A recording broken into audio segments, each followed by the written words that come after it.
1908-ci il martın 25-də Stalin Bakıda həbs edilib, Bayıl həbsxanasına salınır.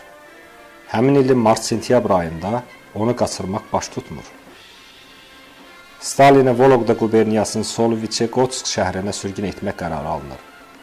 Ona istənilən köməyi etmək üçün isə partiya kassasında pul yox idi. Belə bir vaxtda inqilabçılar Məhəmməd Əmin Rəsulzadənin başçılıq etdiyi Nicat Cəmiyyətinin iştirakı ilə nüfuzlu olan məşhur xanım və bəylərdən, tanınmış aktyor və aktrisalardan mürəkkəb bir dəstə ilə bağ gəzintisi düzəldirlər. Nəticədə isə yaxşı gəlir əldə edilir.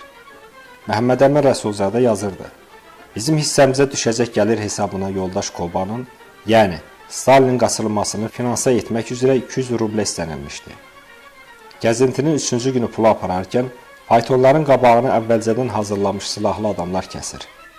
Pulu alıb aparırlar.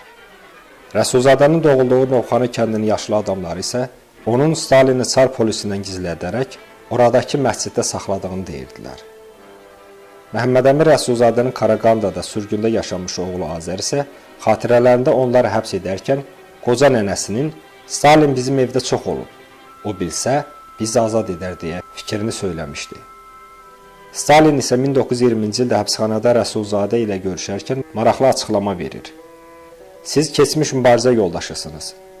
Ziyarətimin yeganə səbəbi də budur. Çar istibdadına qarşı mücadilələrinizi, sizin inqilabi hərəkatdakı rolunuzu və əhəmiyyətinizi bilirəm. Bu inqilab üçün gərəkli bir şəxsiyyət olduğunuzu təqdir edirəm. Siz nə öldürüləcək, nə də ömrü boyu həbsxanalarda çürüdüləcək bir insan deyilsiniz. Məncə sizə azadlıq verilməlidir." Stalinin Məhəmməd Əmin Rəsulzadəni xilası ilə bağlı bir neçə fikri söylənilir. Hələlik təsdiqlənməyən bir fakta əsasən, o həbs olunanda gizli müsavatın tapşırığı ilə Ağabala Qasımov Vladikavkaza gedib Stalin məlumat çatdırır və Stalin də keçmiş mübarizə dostunu xilasa gəlir. Bəzi faktlar isə Stalinin Bakıya hökumətin tapşırığı ilə gəldiyini göstərir. Çünki 1920-ci il noyabrın 6-sında Oktyabr inqilabının bayramı qeyd olunurdu və Stalin həm də Bakı Şəhər Sovetinin plenumunda iştirak edirdi. Stalin Rəsulzadə ilə həbsxanadakı görüşündə bu sözləri deyir: "Buraya gəlincə həbs edildiyini öyrəndim.